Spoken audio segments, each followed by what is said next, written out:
Mara baada ya kuona watu mbalimbali maarufu pamoja na wasanii mbalimbali wakiweza kuchukua fomu za kuwania nafasi mbalimbali za uongozi unaotegemea kufanyika mwezi wa 10, hatimaye msanii wa kizazi kipya na msanii wa hip hop nchini Dogo Janja ama almaarufu kama Janjaro ameweza kujitosa pia katika kuchukua fomu ya kugombea udiwani katika kata ya Ngarenaro, Arusha. Dogo Janja amewaahidi mengi wananchi wa Ngarenaro, ikiwemo kuikomboa na kuifanya iwe na maendeleo zaidi tofauti na vile ambavyo iliweza kuwa hapo awali. Na Dogo Janja mwenyewe kupitia ukurasa wake wa Instagram amechapisha na kuandika haya: wakati ni sasa kwa Ngarenaro. Kata ya Ngarenaro nimezaliwa, nimekulia na nimeishi. Sasa ni wakati wa kuwatumikia wananchi wenzangu na kushirikiana nao katika kusukuma gurudumu la maendeleo ya kata yetu.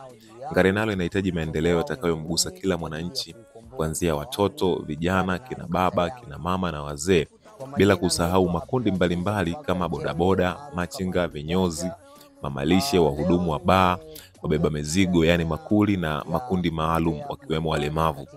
Nimejipima na kutafakari, nimeona ni wakati sahihi kwangu kutoa tumishi kwa wananchi wenzangu wa Ngarenaro.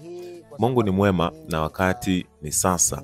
Naomba sala na dua zenu katika safari hii kubwa iliyobeba maono na taswira njema ya mageuzi ya mapinduzi ya kimaendeleo kwa wananchi wa Ngarenaro. Kwa hiyo hicho ndicho kilikuwa ambacho ameweza kukichapisha Dogo Janja katika ukurasa wake wa Instagram, ikiwa ni moja ya sehemu ya kuonyesha kile ambacho anakifeel na kuweza kukihisi ndani yake juu ya kile ambacho ana uwezo wa kukifanya kwa ajili ya wananchi wa Ngarenaro, kwani ndio sehemu ambayo ameweza kuzaliwa na hata kwenye karia yake ya muziki ndio sehemu ambapo ameweza kutokea katika upande huo, kiasi cha kuja kujulikana karibu Tanzania nzima. Kwa hiyo tusubiri na tuone ni kitu gani ambacho kitaweza kujiri, lakini kwa sasa kumekuwa na kundi kubwa la watu ambao wamekuwa wakichukua fomu hizi. Kwa mfano tumeweza kuona kule Kigoma kuna mchuano mkali kati ya Baba Levo na Mwijaku ambao wote wameweza kuchukua fomu hizi, lakini pia wapo wasanii wengine wengi ambao nao wamekuwa wakichukua hizi fomu kila kukicha. Yani ni kama huu mwaka kumekuwa na utofauti mkubwa sana kwa vijana wengi kuweza kuona wamekuwa na mwamko wa kuweza kuwania nafasi mbalimbali za uongozi.